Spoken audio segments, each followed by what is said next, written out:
Hey, welcome back everyone. Of course, we've been talking about this heat wave coming our way for the weekend. And of course, a lot of gardeners out there, or maybe even folks that are just attempting to put flowers into the yard like me. I'm like, what in the world am I supposed to do with this heat coming in? Is everything gonna die? So we brought in the expert, Debbie Borden-Miller, here with the Associated Landscape Contractors of Colorado to kind of help us out as far as how we protect our plants. And really, I guess, how hot is too hot? Well, we're this weekend. 99, 100, yes, that's too hot? That's a little too hot. It's too hot for me too. Yes. We, early season plants that we call cool season plants. So it kind of depends on your plants, really, as far as they go. Snapdragons, broccoli, cabbage, cauliflower, the things we talked about that you could put in early and do their thing early, it's already too hot. They don't like it much above 75 or so. And we're well above that. Obviously, yes, and have been. Yes, but even the things that we call warm season plants, so for your vegetables, tomatoes and peppers and squashes and then things like the lantana and the petunias that we have here and other plants, once we get above 95 degrees, that's kind of getting into the range where even they can suffer a little bit or stop producing fruits and flowers as much, depending on the plants and what we're doing with them. I know my mind immediately is like, okay, then do I need to water more? Is that going to keep them alive? Or is too much water a bad thing, a good thing? Too much water can be a bad thing. And so you really have to kind of know how much to water your plants, which is always kind of hard. So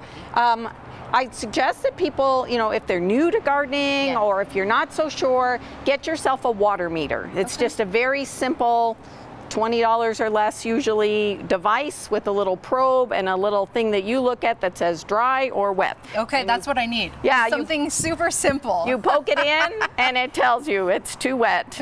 In that case, and some plants will wilt in the middle of the day or late in the day like this when it's really hot. That's just their natural reaction. To the heat? It doesn't mean that they need water necessarily. Squashes and pumpkins and things are notorious.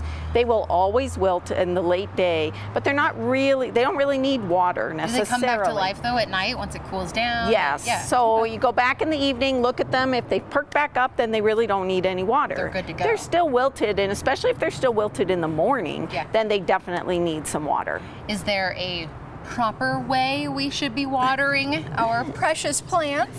Yes. Okay. Early in the morning is best, before the heat of the day, to give them the water and let them rehydrate before we get into the stress of the day. We all need to hydrate. Yes.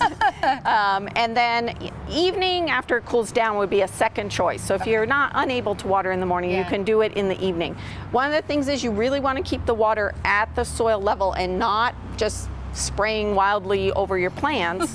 One, it's not getting something I would do to the roots where they need it.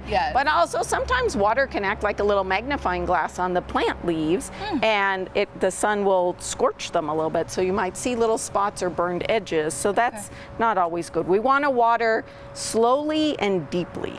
Those are the things. So something like a soaker hose works really well. It weeps water out at a very slow rate, or a drip system is great, which you can install yourself. Some of them are simple.